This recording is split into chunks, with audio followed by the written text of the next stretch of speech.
Okay, welcome back. And we're going to do some Q&A at the beginning of the class because Geshe-la can't stop his mouth. So we're going to start with a question here at Diamond Mountain, and then we'll go to questions online. So please feel free to send any questions. By the way, when we do Q&A, it doesn't have to be relevant or intelligent. You can ask anything you want. Okay, that's the fun part. And I think we already had somebody with the microphone. Okay. Thank you. Talk loud. 1, 2, 3. Thank you, Geshe-la, for possibility. I had conversation with my Lama, and my Lama says that never ever do Tonglen for your heart teacher. But my karma forced me to see people in suffering and unfortunately see my Lama like person who can ill, who can die. What can I do to change this? Okay, good question. So the question was about doing Tonglen with your teacher. And he's going to talk about it on this page. He's getting to it already.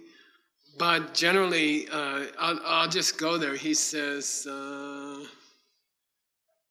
in about maybe today or tomorrow, he says, this is the sentence. He says, Lembe kap lamadang sangi nila lendume. It means when you do the taking part, it's inappropriate to do it with your teacher, okay? Or with a Buddha. He says those two. And he says, lendume means there's nothing to take. Okay, so I had the same problem, with my teacher. I lived with my teacher for 25 years. He had, like his teeth, okay? When I met him, he was 55. He had never been to a dentist in 55 years. And it was bad. And they didn't have dentists in Tibet at that time. And so, I had to take him to the dentist. And the dentist said he needs 20 teeth taken out. And he was afraid because he'd never been to a dentist. So I had wisdom teeth. And I told the dentist, take mine out first. He can watch. And then he won't be nervous. And then it was very bloody and messy, and they had to drill the teeth into pieces, and it got infected, and so I had all this. I had this question too, because it seemed like he was really suffering, and so I think my own personal opinion is. With your teacher and with the Diamond Way teachings, you're going to have to be able to perceive your teacher as ill or suffering and still believe they are not. And still take them to the dentist and still make sure their teeth are in good shape. So a real Diamond Way practitioner has to overcome this division between appearances and reality.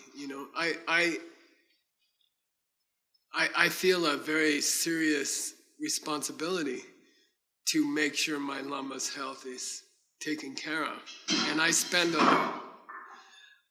lot of time on it.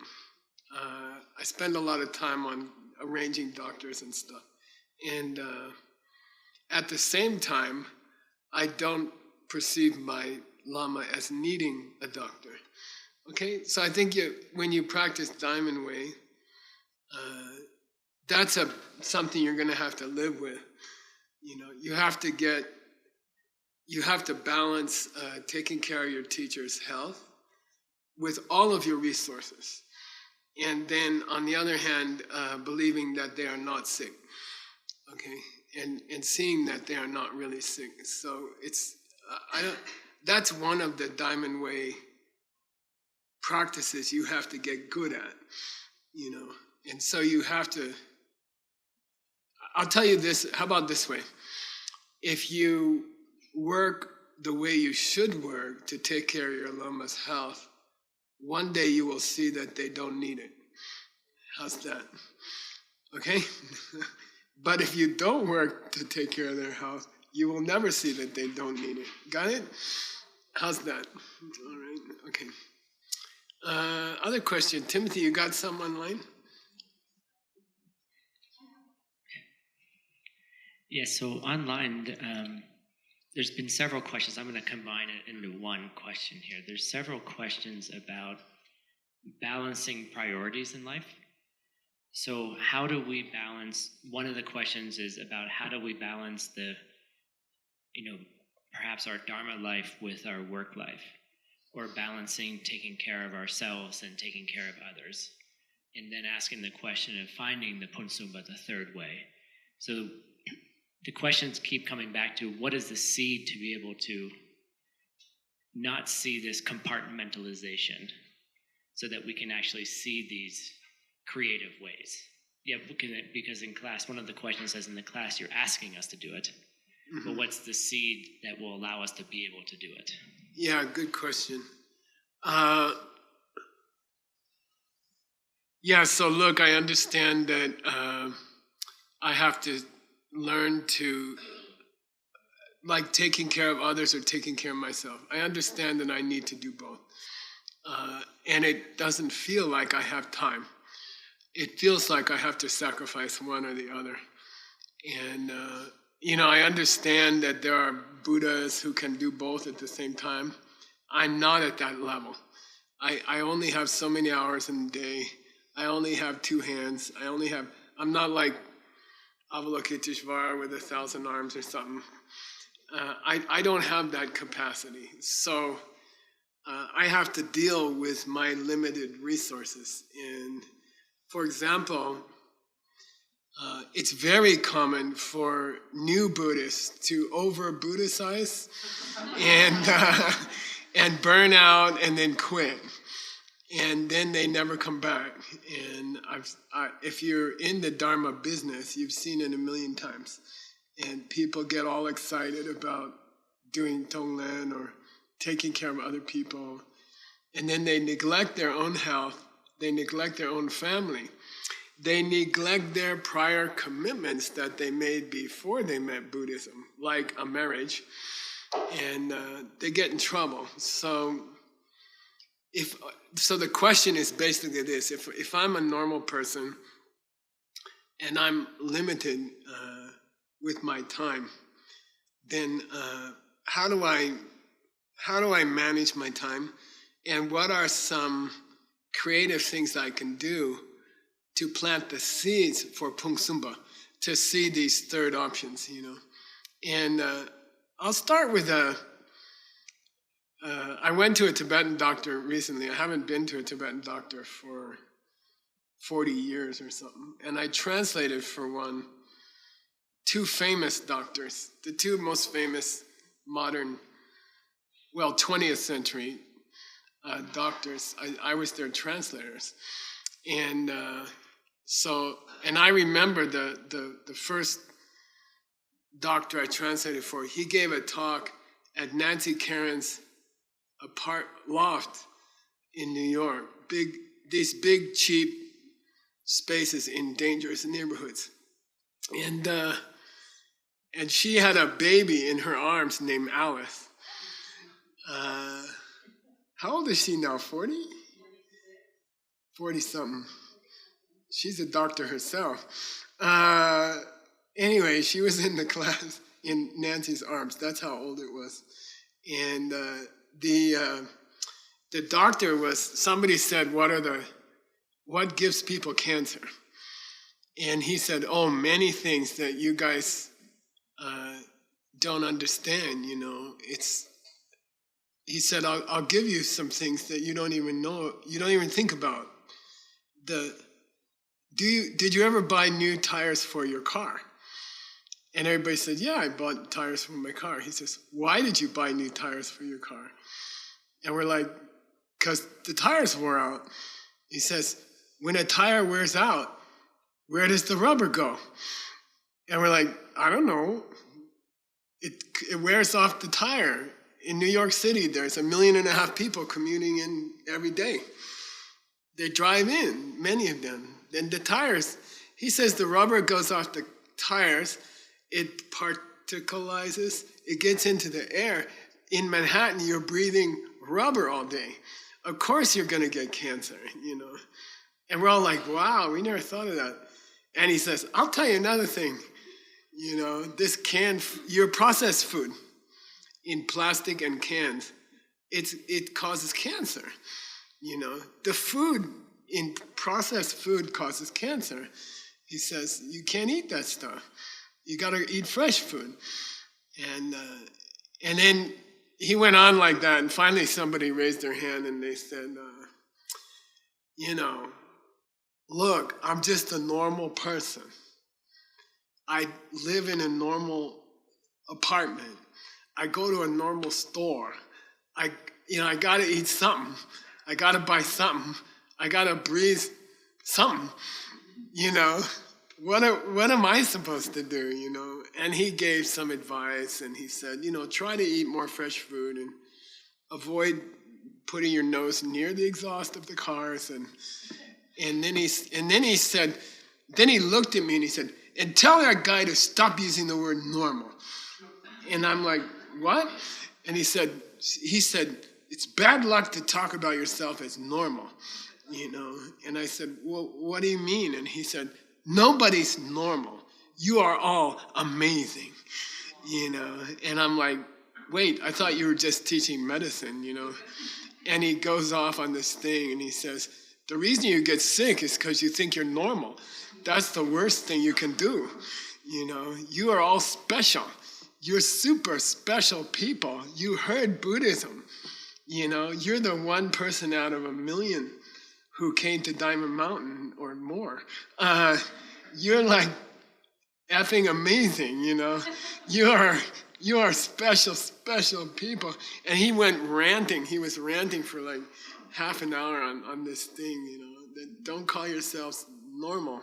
So that's my advice for this question is, you say, how is a normal person supposed to deal? What's the seeds you can plant to get the ability to be more creative with your time and to see what's the seeds you can plant to see the pungsumbas. And one important seed is to stop thinking of yourself as normal, okay? You are not normal, okay? If you're here online, if you're here at Diamond Mountain, you are weird. No, I mean, no, you're special, okay? No, you are, and you guys, you listen to these sutras all day, Sugeng's books, stuff like that. To meet those books is one person out of 100 million, to hear these teachings. The fact that you're here is proof that you are special. When you think about it more often, that plants the seeds to see higher options. Okay, that plants the seed. Okay, so it's this Tamil Nangshan. Okay, in the Diamond Way, it's a greater sin to think of yourself as normal than to kill another person.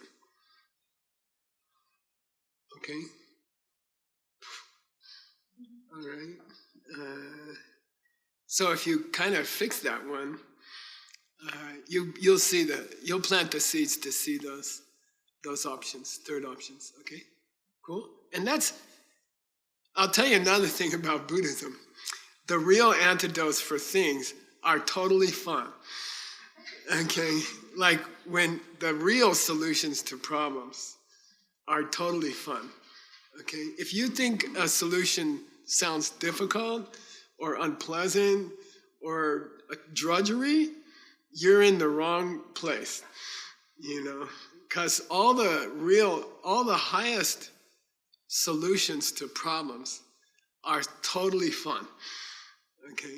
And it's totally fun to realize how lucky you are, And so the best practices, the highest practices, are the most fun. And if you're not having fun, there's something wrong. What did $100, Dharma Mitra's famous quotation.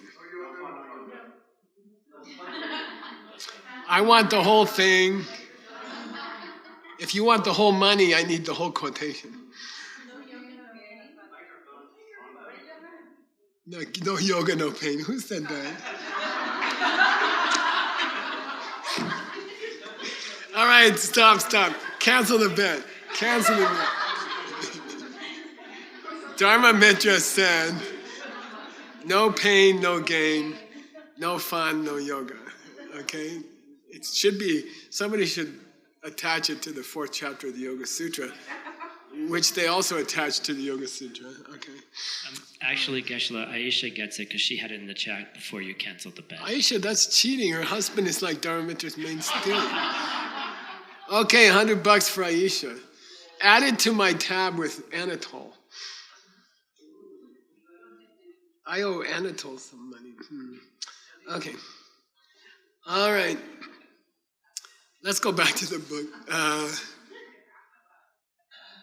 So do think about that antidote, okay? The seeds, kind of all-purpose seeds, is to realize how special you are and how lucky you are. And that's kind of all-purpose seeds, to see new solutions to your challenges, okay? And those solutions, what's the Tibetan word for unusual strategy? Tapke, yeah. You should wait till I offer money. Okay. I got a free answer out of somebody. Okay. Yeah. Okay. Yeah, it means skillful means, cool strategy, fun strategy to solve problems. Okay. Being a Buddha should be fun. If it's not fun, you're doing something wrong. Okay. All right. Here we go. Gepana sanya we tsawe dungyam. Is that where we are? Right. Medan chepa. So he says gongbo here. It's a very unusual Tibetan word that means a spirit, a demon spirit that took over your heart. Okay? Like, what do you call that? Like voodoo. Like somebody put a voodoo spell on you and some demon took over your heart, That's called gongbo. So he says, first of all, I want you to think about all the people in the hell realms, okay?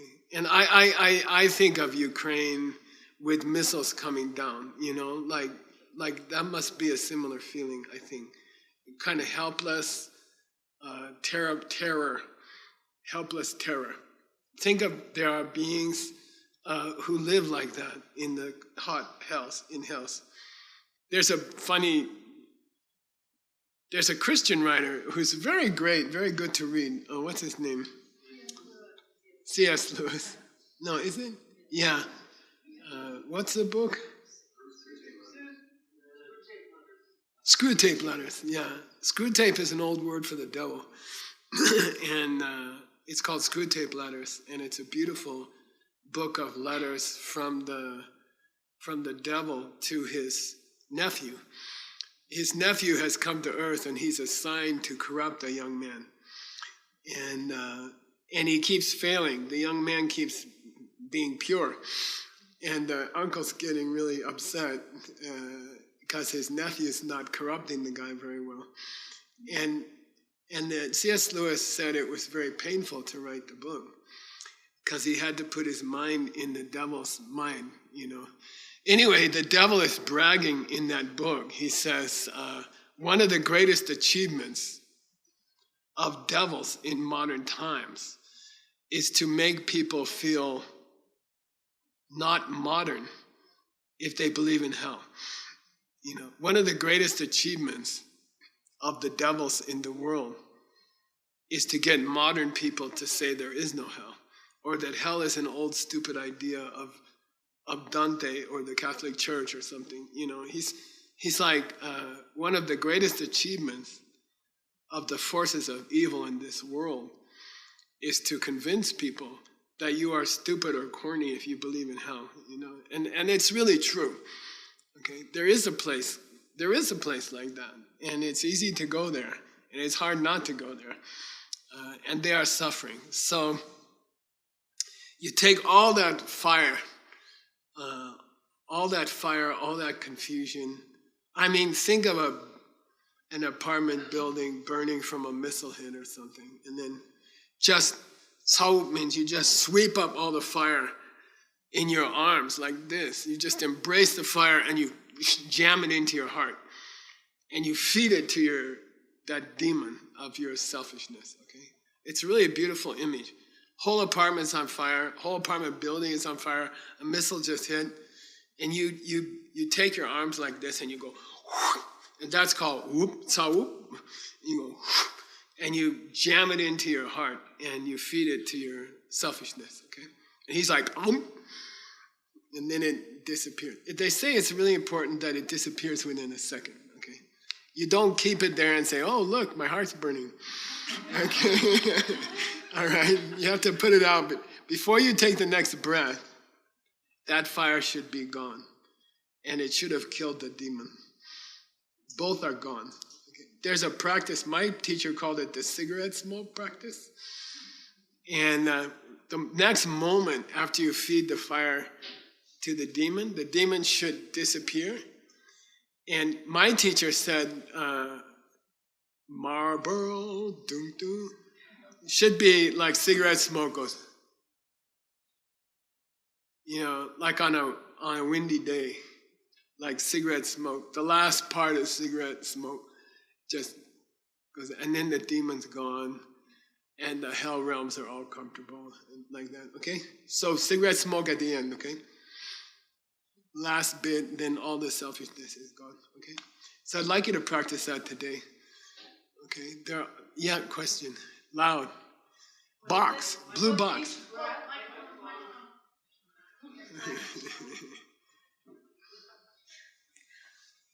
Do we do that with every breath we take and give, or we just take, and then in the end we give?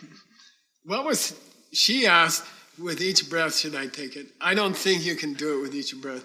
I personally, I cook it for a while, I think about it, I visualize the hell, I get everything ready, I make sure I got a good demon here, and then I say, okay, go, and I go, and use your left nostril for the inhale, okay? And that's a pranayama. Okay, that's a tantric practice. So that's why we practiced it this morning, okay? So when you're taking, use your left nostril. Geshe-la, what if I have a cold or a Sedona allergy? Then just imagine that it's coming through your left nostril. It's okay, okay? And then take it in, and then do it, cigarette smoke, everything's done. Relax for a while. Enjoy, have fun. Think about the hell realm just became like really nice place. Like a very beautiful, like a Diamond Mountain, beautiful green day here, And then if you feel like it, do a second one. I personally don't think you can do more than 2 or 3 in a session. It's also very emotional. It's kind of draining. So, that you don't try to do it with every single breath, but you can keep using your left nostril to take. Okay. So we're gonna do more detail on it, and it's coming. Okay. Daishin du Changniao Wadang. Then he says, I want you to work through so there's two parts to hell. Basically, the worst part of hell has 2 parts. It's the hot hell and the cold hell. One is like the North Pole. One is just fire. They don't talk much about the cold hells, but he says, do the cold hells. And we're going to do more detail in a minute, okay? Yidak, take care of the pretas, hungry ghosts, okay? Then take care of the dendros, the animals, and take care of the Hla Min and the Hlas. These are like worldly gods. And they look like Marvel comic characters. Okay? And then the humans, okay? And he says you can work up to the suffering of bodhisattvas on the 10th bodhisattva level. Sometimes they say 10th level is Buddhahood. Sometimes they say level 11 is Buddhahood. Okay, so you can work your way up to high bodhisattvas. High bodhisattvas, their biggest problem is called traces.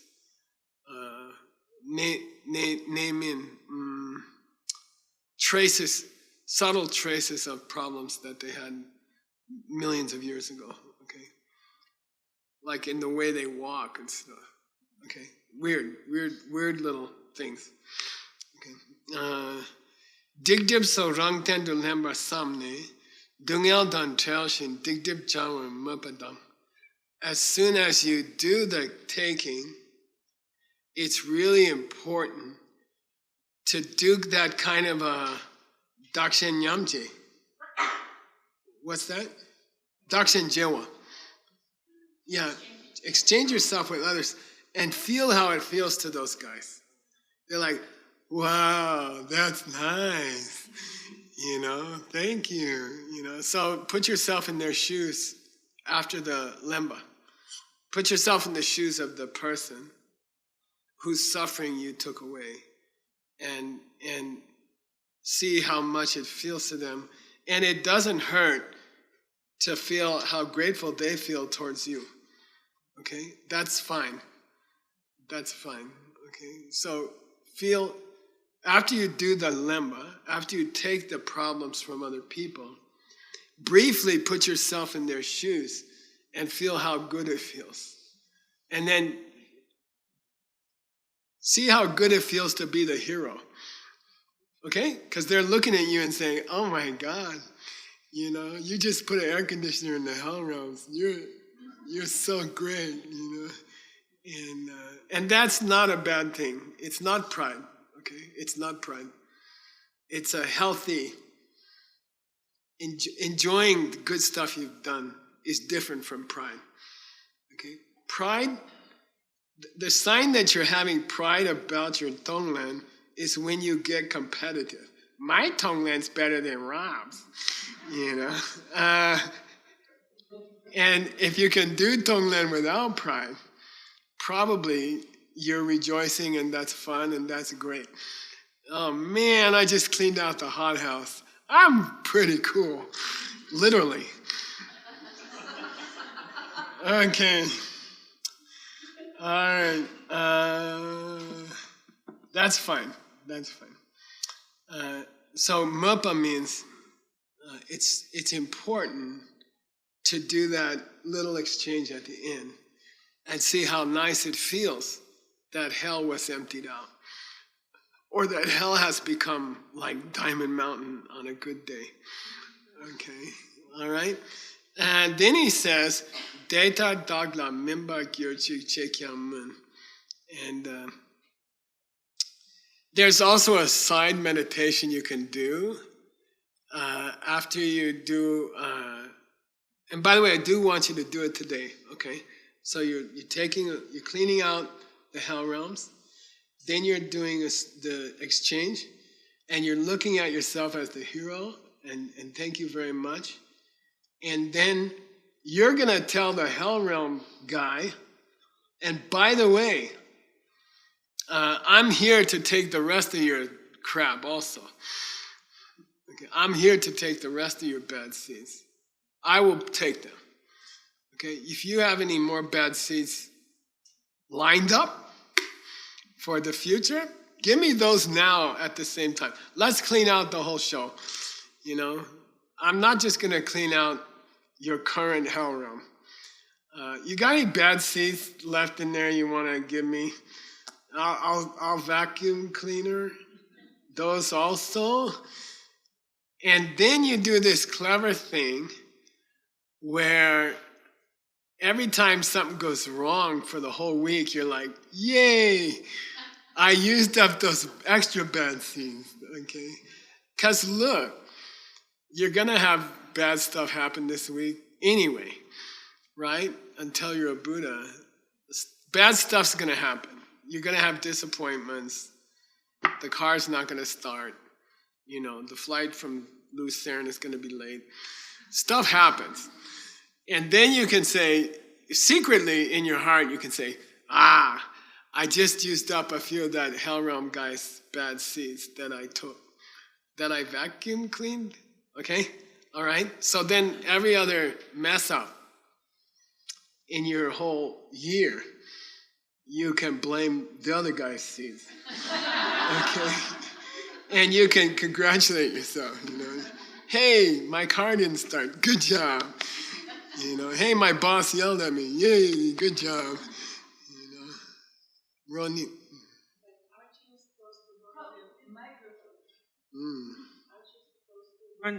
Burn them too? Yeah, you're supposed to burn them. And he says that. Very important to believe that both you and the other person don't have them anymore. But if stuff goes wrong in your life for the next 10 years, you know, you can imagine that this is how the seeds are burned. Okay, like that. Okay. And it's a good way to use. It's a good way to get something out of the problems you have anyway. Okay? It's a good way to make something useful out of them. Okay? So you're going to clean out 3 steps for this afternoon, right? Clean out the hell realms. What's the second one? Look, see how good it feels for them when they look at you. And then for dessert, tell them, by the way, if you got any more bad seeds left over, hand me those. Let me take those too. And I'll use them up in the next few weeks at my Black Hole Cafe or something. Hedong Cafe. Why do they call it Black Hole? Ellie can tell you. Okay. Next. How much time I got, Tim? 9? Oh, we're good. Okay. There's where he says, look, when you take the suffering from other people, don't do it with your teacher, and don't do it with the Buddha. Okay. There's a famous Shantideva thing about teachers. And there was a specific question in the Lam Rim, which was, what do I do if my teacher is attacked? If my teacher is attacked, do I have the right to do violence to protect them? And I think it was Pabonko Rinpoche, and he gets irritated. And he says, look, if your teacher's a teacher, they don't need you to protect them. So just forget it. Okay? If someone's trolling your teacher, or someone physically attacks your teacher, then, or verbally attacks your teacher, that's not your business. If your teacher can take care of their teacher, don't worry about it. Okay? It's very beautiful. Okay? So you don't have to do Tonglen on your teacher. You know, they don't need it. Okay? Yeah.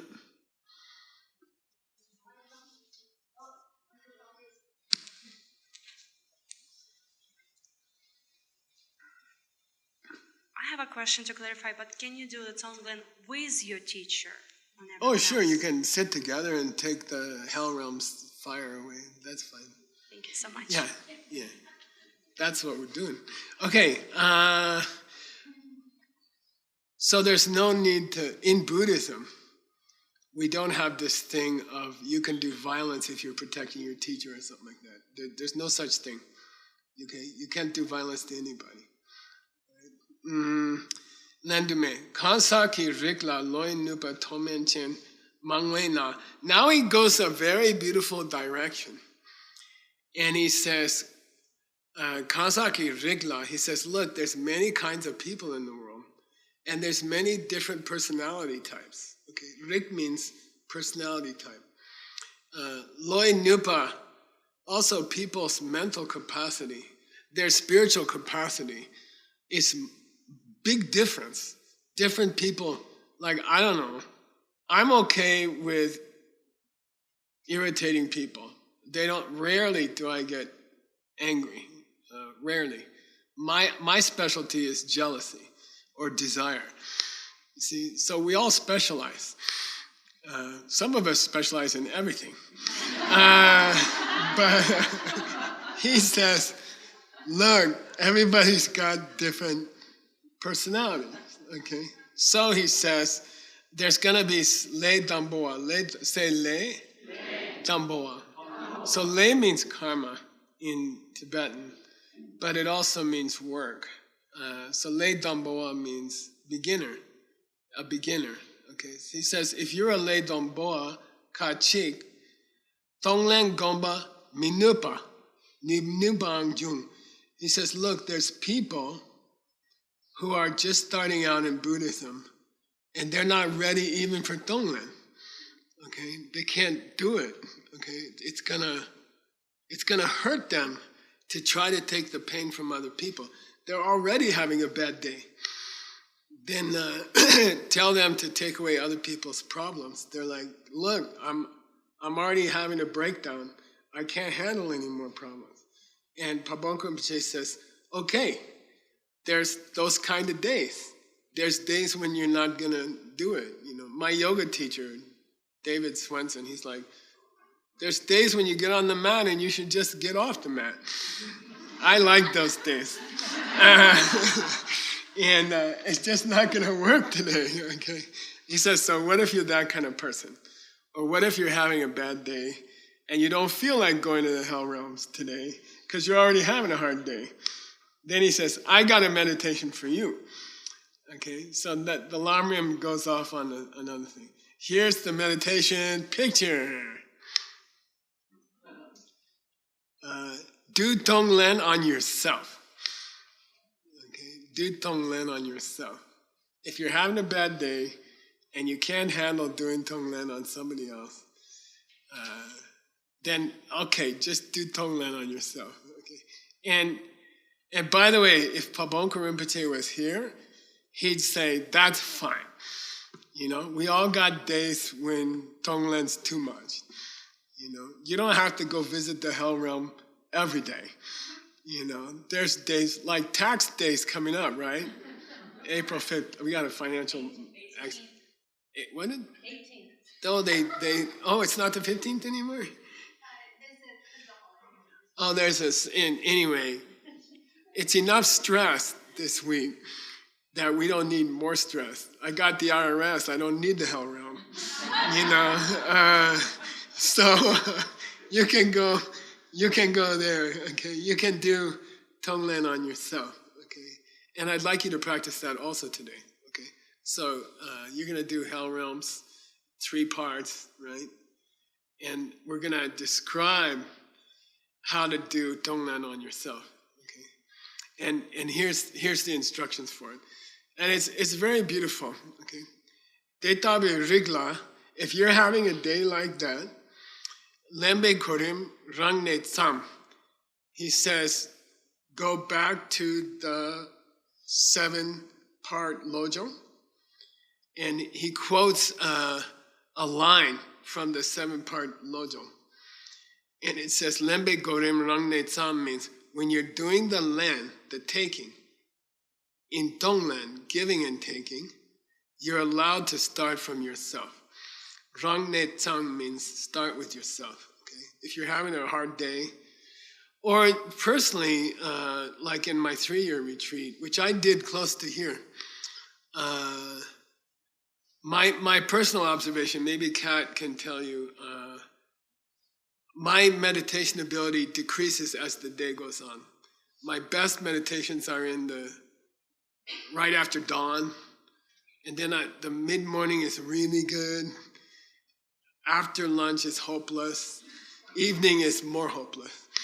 You know, that my meditation ability goes like this, you know. So he says, maybe if you're, and some people are worse in the morning and better in the evening, so, but judge the time of day, judge your mental freshness, and react to that. Do it on yourself. If you're not feeling very fresh, but you want to get some meditation in, then do it on yourself. Do Tonglen on yourself. And then maybe a couple hours later, you're going to feel better after your green drink. Ugh. Okay, here's how to do it. Rang la chidro ongyu dungel de ngato la len chingom. In the morning, meditate on yourself this evening. Okay, in the future. Okay, me in the future. Okay, like I know I might have a potential suffering coming up this evening. My friends Ellie and Adriana and Rebecca offered to bring me a sample from the new Indian restaurant in Bowie, which is risky. So I can do Tonglen on myself later with the stomach ache from the food. See what I mean? So you can, in the morning, you can do Tonglen on potential problems that I hope I won't have in the evening, okay? And you can take away the pain in the evening. Like I get tired, I would like to, I don't know, around 9 o'clock or something, I can't work that well. And I could take my own suffering, okay? Tingel de ngato la len chingom.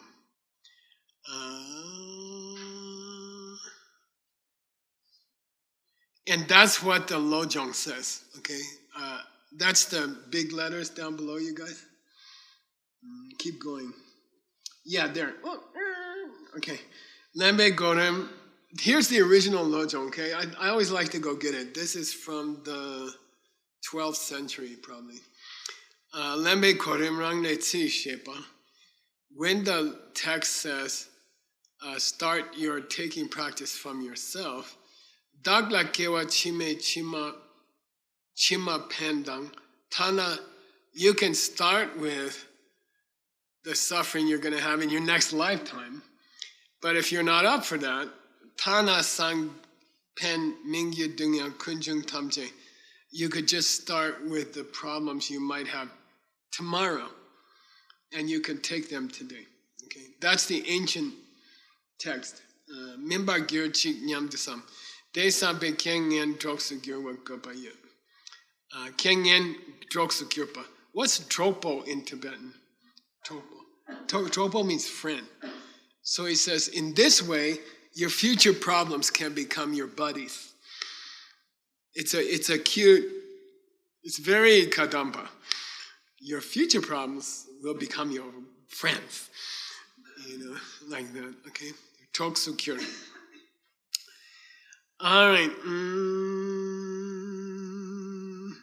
Next picture. I love this picture. I use this picture when I think about bodhicitta, the first bodhicitta experience.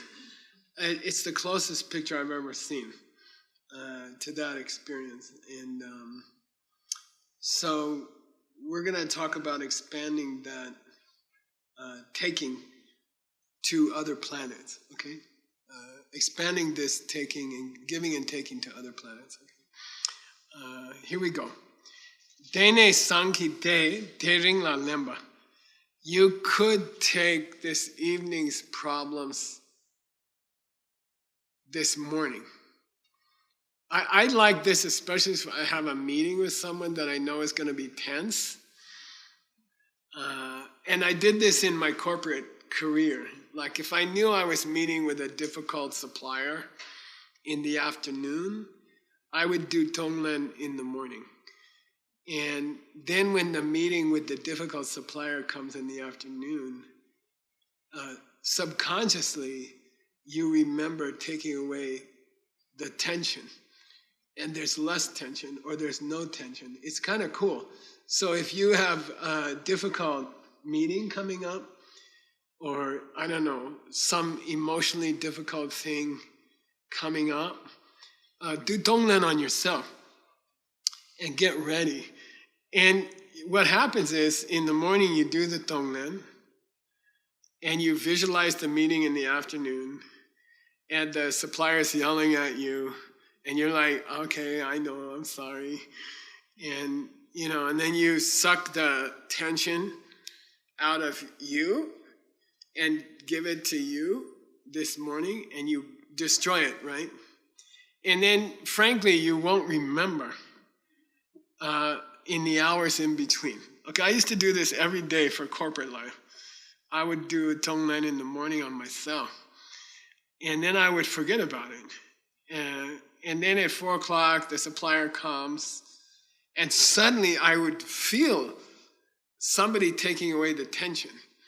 Okay, so it's really cool practice. Okay, so in the morning, take away some tension you expect in the afternoon, then you won't remember because you're busy. And then when you hit the afternoon and the guy walks in, suddenly the tension's gone. It's like someone sucked it with a vacuum cleaner. So it's really cool. I don't know if it's a subconscious suggestive thing, I don't know, but it works. And the proof is in the pudding. Do you know this American expression? It means, don't believe me, just try it, and you will see.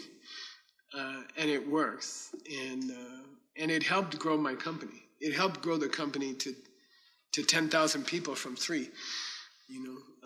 It's this practice of dealing with a problem in your imagination in the morning.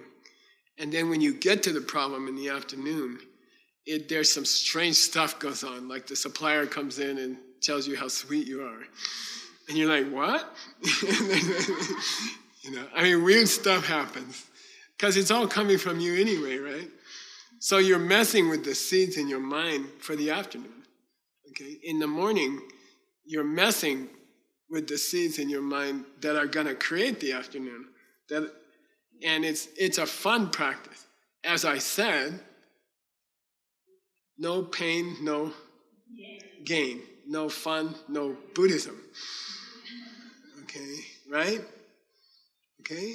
If you're not having fun, you gotta do more lam rim or something. Okay. All right. Dene dawa jeme dang. You can also take away problems next month. Lo jema, next year.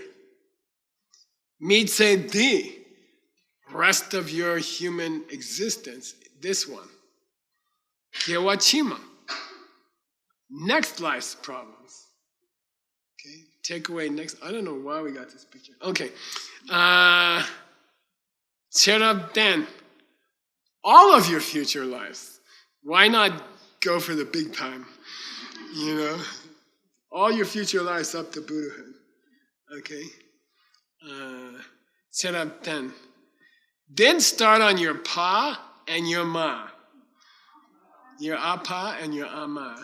Okay. Then start on your dad and your mom.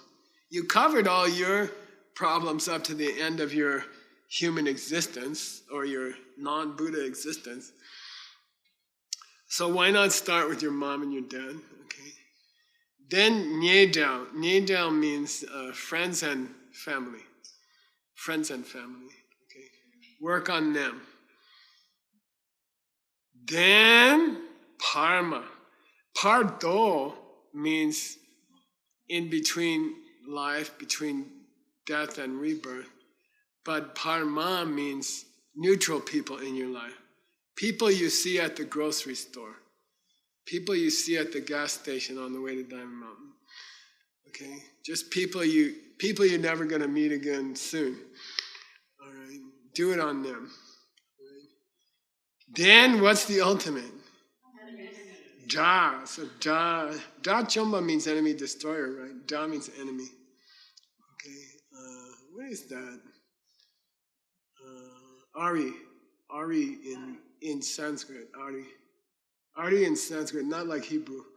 Ari means enemy. Arihat means enemy destroyer. Okay. All right. Ja. Work on your enemies.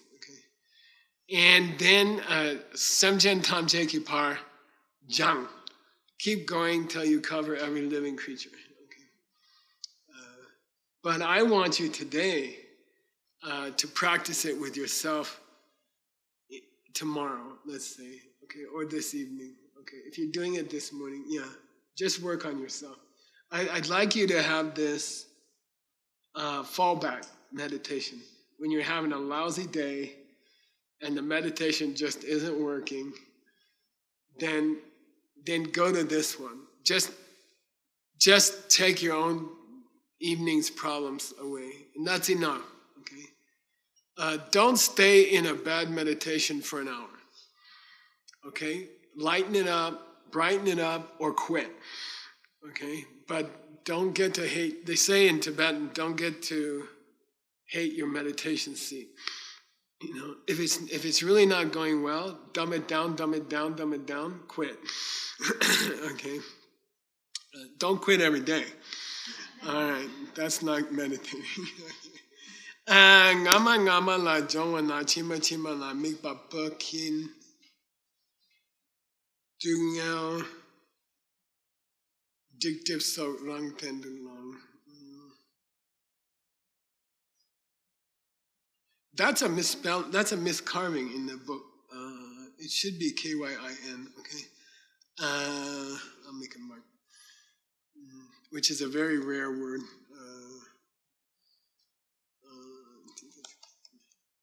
Okay. So kin is a very unusual word that means keep raising the bar. Keep doing it. Kin means present participle. Keep raising the bar. As soon as you can do one person, like your mom, then increase it to your dad. And once you can do it with your mom and dad, increase it to your family. Once you can do it with your family, do it with people you don't know, like that. Keep raising the bar. Keep taking things. Now we're ready for that image, you guys. That's the ultimate one, right? And Detar, he says, Detar korim dishin du chine jongguki.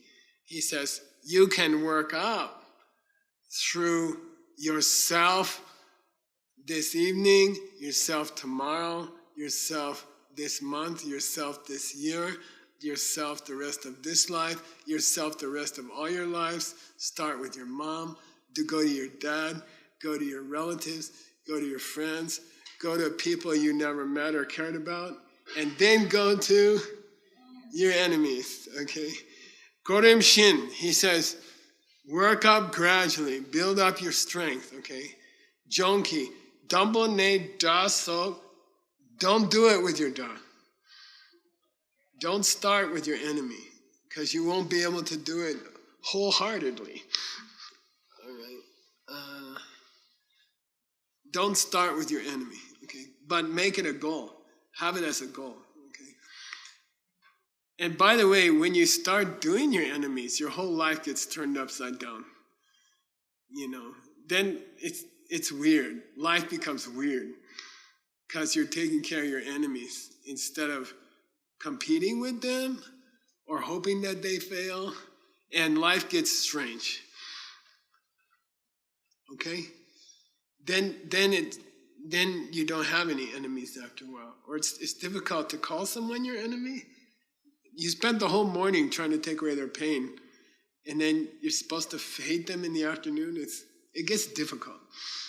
Okay. All right. Okay, next picture.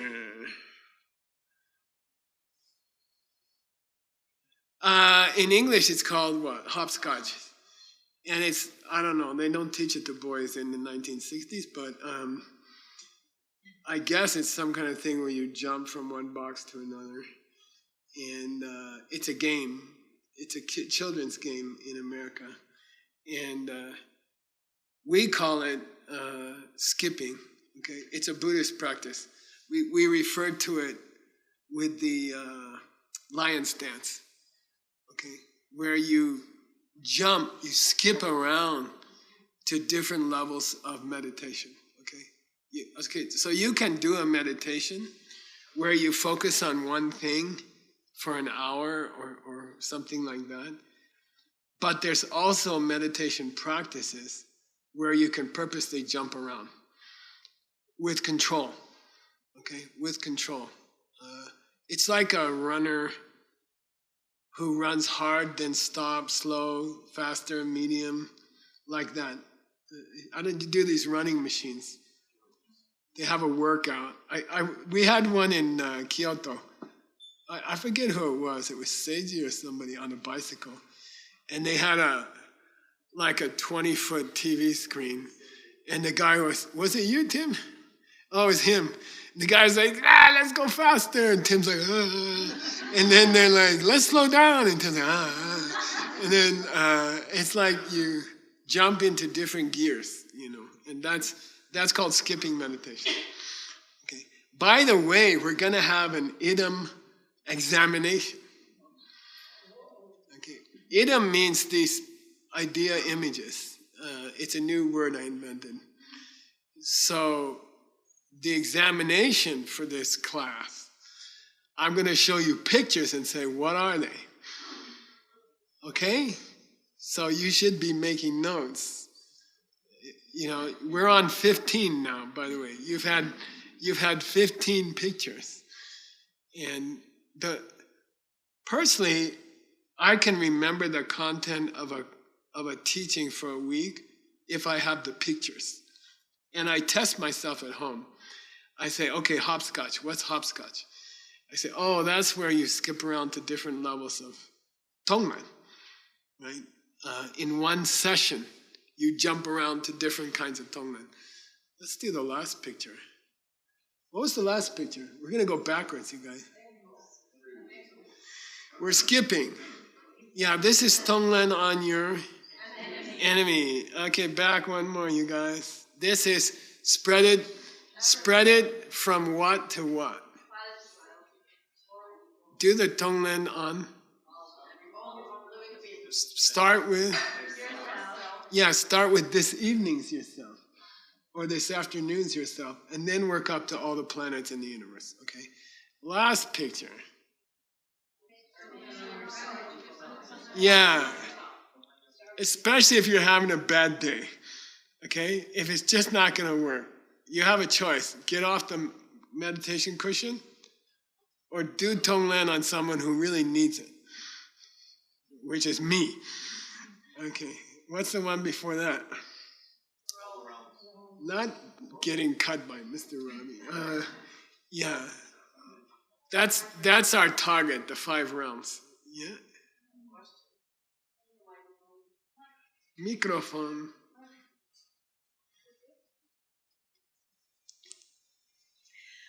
I understand how we can do Tonglen on ourselves because we are the source of our own seeds. But how does Tonglen work with taking other people's seeds when we know that they have the power to change their own seeds and not us? Yeah, good. That gets into a deep question. Can you really take pain from other people? Can you really remove their pain? And in my opinion, the answer is no. You cannot. Okay? It's not going to do anything to lessen their pain if you imagine you're taking away their seeds. Okay? Seeds are by definition personal. You cannot take other people's seeds. If it was possible, we wouldn't be here. We'd be in a Buddha paradise already. Okay? If it was possible to take away another person's bad seeds, we wouldn't be here. I mean, that's just Buddhism loves logic, and I'm afraid that's totally logical. So if it was possible to take away somebody's seeds, somebody would have done it already. Okay, but the desire to take away other people's seeds can result in an environmental ripening where you see less seeds. Yeah. And that's actually a ripening of yourself. That gets into a deeper question of the 5 skandhas. So the 5 skandhas are the 5 parts to a person. In English, we call it body and mind. In Buddhism, we call it the 5 parts. Okay, and they are like this, body and mind. Okay, so body is the first part, then your feelings, capacity for discrimination, all the other parts of your mind and personality, and then your awareness. These 5. These are, in Buddhism, this is body and mind. Body and mind, okay? They're called the body-mind complex. There's a beautiful debate in the Abhidharma. How big is this one? Some people say it stops at the edge of your skin. Then Vasubandhu's like, what about fingernails? Then they say, well, if you clip it and you don't ouch, that's not you. When you clip it and you ouch, that's too close. That's you. That's the edge of you, okay? And then other people say, come on, that's ridiculous, you know. The things that are happening in this room are affecting me also. So actually in the Abhidharma, in the deep Abhidharma, the first of the body and mind, this body includes the whole physical world, the universe, okay? This body and mind the body is everything, every physical thing, okay? So when you take care of yourself, or when you try to take someone's seeds, the environmental karmic result is that you change the physical universe because that is part of you. Got it? Cool? So, are you changing other people? No. Are you changing them? Yes. Okay, yeah. But because you created them. You created them with their seeds. Go. Continuing Maria's But question. if I don't finish my quota from Tim, it's your fault. No, go ahead. In 20 years, blame me. So my question is, I understand that by changing myself, I stop seeing suffering of other people. But is it because they stop suffering, or just something changes and I stop seeing it? Oh, that's a good question. And that's the same question. If you work on your own seeds, you are also changing because of this, because the whole world is part of you. You're also changing the whole world. Yeah. So when you work on your own seeds, you are working on other people's seeds. Okay? Cool? Yeah. Okay. I was having fun going back to the pictures. What was the Mr. Robbie haircut? Yeah, cutting, how to cut the black. Let's keep going back. Are you up for it? Who's running that? Okay, what's the next one? I'm going back. Let me do it this way. Oops, sorry, hang on. Okay, good. The one before that is the guy with the present, I think. No, go the other. Yeah, what's that? What was the lesson here? Should you give first or take first? Yeah, but did anyone say give first? Yeah, some people say give first. Yeah, okay. All right, I forget the argument for giving first. The argument for taking first is obvious. It's the bicycle Band-Aid thing, but yeah, okay. Okay, next one. Yeah, especially with the viewpoint looking backwards after you switched, right? Okay, how does it feel? Yeah, you guys are going good. Let's do the first 7. Next one. Wait. Yeah, 4 river currents. Keganachi. Yeah. But think of it as, what was the image? Come on. The person already got thrown in the river. There's 4 steps to the process. They got thrown in the river. First they got handcuffed. They got put in a cage and it was dark. Okay. Nice. You guys were listening oddly. All right. Next one. No, it should be yeah, this one. Yeah. What's it mean? Yeah,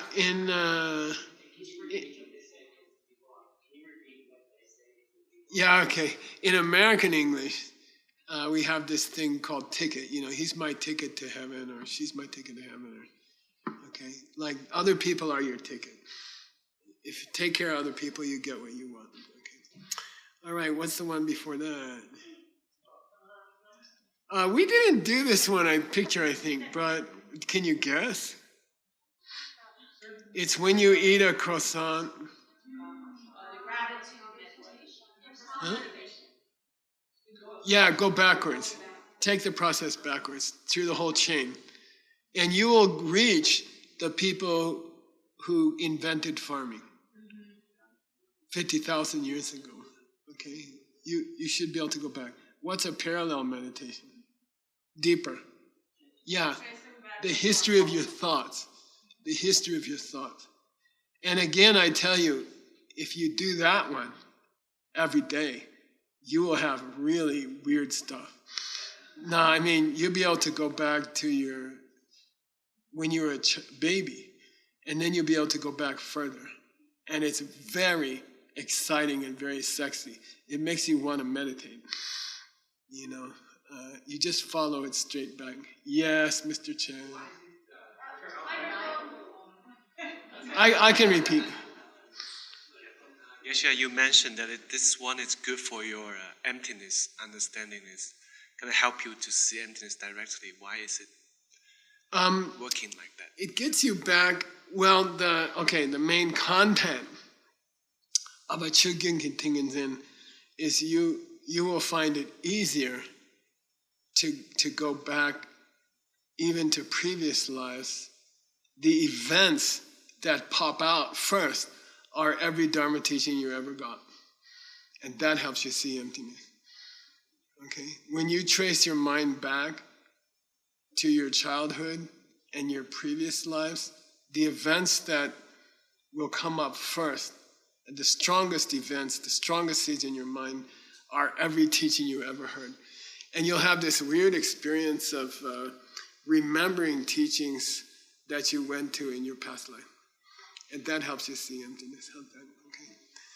All right. And those are the most indelible seeds. Those seeds are there in everybody.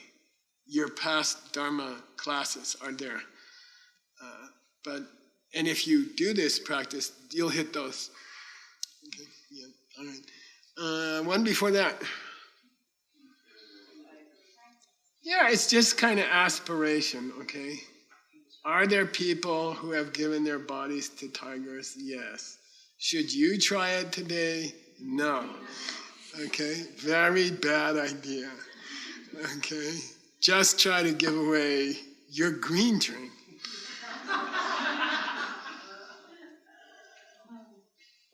And what the book says is, have an aspiration. May I one day be like Mahasattva, this previous life of Lord Buddha. Me and Christy, who helps found this place, Christy McNally, my old partner, who worked really hard to build this place, and probably most of the cabins are her fault. We used to go to the McDonald's, and the only thing we could eat was French fries. And we used to buy French fries, and we would go outside, and we would break pieces of French fries and throw them to the sparrows. And we'd say, we had this special McDonald's prayer. And it was, if you eat that French fry, you're going to be one of my first students after I become a Buddha. So that's a great practice you can do. You can do that. That's the tiger thing, okay? Like, someday I'll give you my body, but let's start with a little bit of French fries, okay? After I had a couple myself. All right. And what's the first picture we had? Oh, what is that one? No, I think we didn't. I must be confused. No, there should be one of somebody cut. Yeah, my brother cutting wood. What's that? Sri Sena. That's Sri Sena. That's the art of sharing. Right, the art of sharing. Okay, let's go back to which one were we on? I think it was. Yeah, 15. Yeah, the hopscotch. Okay, we got 5 minutes. Let's use it. Dena kabre rangne partamne detagom. So, if you're in that kind of a mood that you're not really into meditating today, start with doing Tonglen on yourself in the afternoon or the evening. And because you're so interested in yourself, it'll be more fun. Okay. Kap re nyawane changsem sachupe pardon. Then sometimes hopscotch to every living being up to 10th level bodhisattvas. Kap re lungpe pune mar. Sometimes you could do a geographical version. I'll start in Arizona. I'll go to California, work my way up to Vancouver, stuff like that. You can do a geographical one. Pune dan kabren dane yarim deki detagom. Or sometimes you can do the opposite and start in Vancouver and come back to Seattle, San Francisco, LA, Palm Springs, Gila Bend, and get to Rimrock. Okay. Tana kila dogyabe dunyan sun lang. And then he says, I want you to get to the point where you could take the suffering away from an animal that was scared by a human. And if you're sensitive, by the way, his example is throwing a rock at a dog, but if you're sensitive, watch the birds around here. And, you go out and they sound so beautiful, gook, gook. I record them for Veronica, send them to her on the phone because they're so beautiful. But try to get close to one and they wisely fly away. And there's a reason why they do that, because they die if they don't, So they are suspicious. Animals are, by the way, if you do a 3-year retreat, after 6 months of silence, they start trusting you. And we had coyotes, we'd had pet rabbits, we had rattlesnakes, skunks, all kinds of fun things. They trust you after about 6 months if you don't talk. I don't know what's the thing. So anyway, he says, next time you look at a bird and they glance at you like that because they don't trust you, do a quick Tonglen on their nervousness to be near you. Okay, like get your Tonglen so refined that you can take away a nervous glance from a sparrow. Okay, like a momentary nervous glance from a sparrow, and get to the point where you see a sparrow a little bit uncomfortable. Take it, and then move on with your day. Okay, it's very beautiful. Okay? All right, one more thing. We have 2 minutes. Next picture. He says, Langba deni kyang yawa am dram du shapa tabo mimbar. He says, when you take the sparrow's momentary nervous response to you, when you take even that much from another being, you are not allowed to set it on the table. What's he going to say next? I want to see it strike your heart. Okay? Every pain you take from another person, strike. This is the only place you can put them. Okay? Don't say, I'll pick you up tomorrow. I'll put you in my heart tomorrow. Right away, let it strike your heart. Burn it here. Okay? You're not allowed to take a pain from another person and say, I'm just going to put that in the fridge until tomorrow. And then I'll destroy it in my heart. He says, the only place you're allowed to drop a pain in an act of taking from another person is in your own heart. You're not allowed to put it anywhere else, okay? Dam de Shapatabu Mimbar, Ningi Usulen, straight to the middle of your heart, always to the middle of your heart. Dedakitse, Jig Dang. Oh, this is misspelled. It's totally misspelled. You should hire me to fix all these. Oh, you did. It's not D-A-N-G. It's D-N-G-A-N-G. No. It's a very rare word, and it means to feel apprehensive. Okay? It's apprehensive. Then go back to the picture. Okay?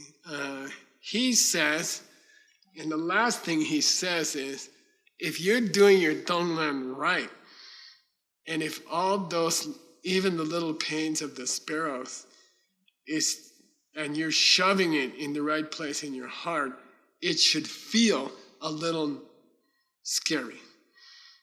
You should feel a little scared. And then he's going to say tomorrow when we meet again, that's a good thing. That means you're doing it right. Okay? If it feels a little bit uncomfortable, to take that fear of a bird into your heart, you put it in the right place. Okay? You ned numba. What's that? Manmahata. Yeah, you have struck the right spot. You hit the chakra nail on the head. Okay, got it? Okay, cool. We'll continue with that tomorrow.